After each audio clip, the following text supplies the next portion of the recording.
Released the following year after its predecessor, I Know What You Did Last Summer is one of those rare sequels that feels both familiar and frustratingly unnecessary.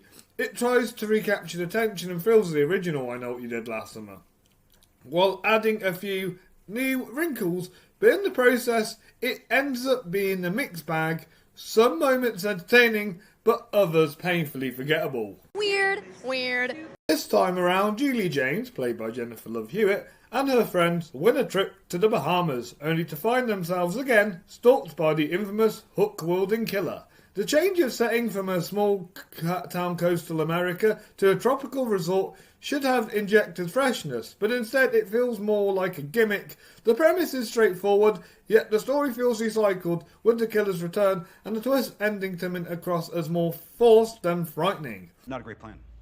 The film's performances are a mixed bag. Hewitt and Freddie Prinze Jr. return, but struggle with a script that gives them barely anything to work with.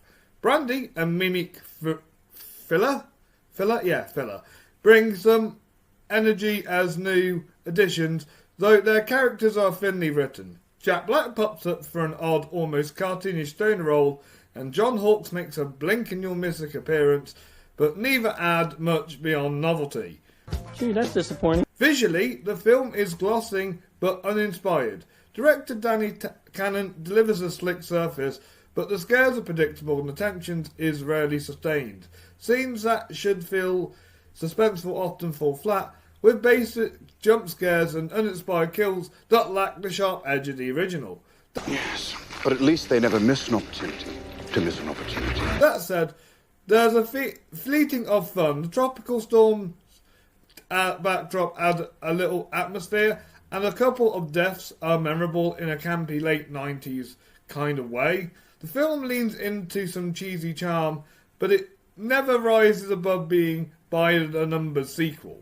It's a bold strategy, Cotton. Let's see if it pays off for him.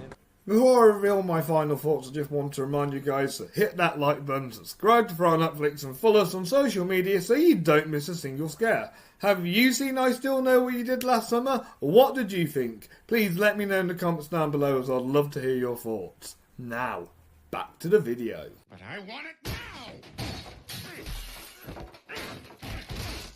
Overall, I Still Know What You Did Last Summer is a forgettable sequel. It mirrors the first film too closely while failing to deliver memorable characters, effective scares, or a genuine engaging story. Even if you weren't a fan of the original, this one manages to even be more weaker, despite the occasional fun moment. That was impressively cunty. I'm giving I Still Know What You Did Last Summer a rating of a 2.5 out of 5 stars and a 5 out of 10. It's a film horror fans might check out for curiosity, but I don't expect it to live up to its predecessor. A sequel that should have stayed buried.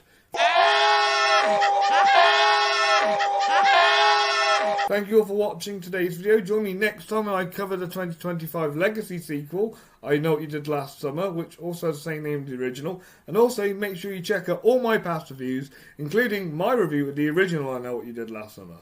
Until then, keep the chills alive. And as always, stay spooky.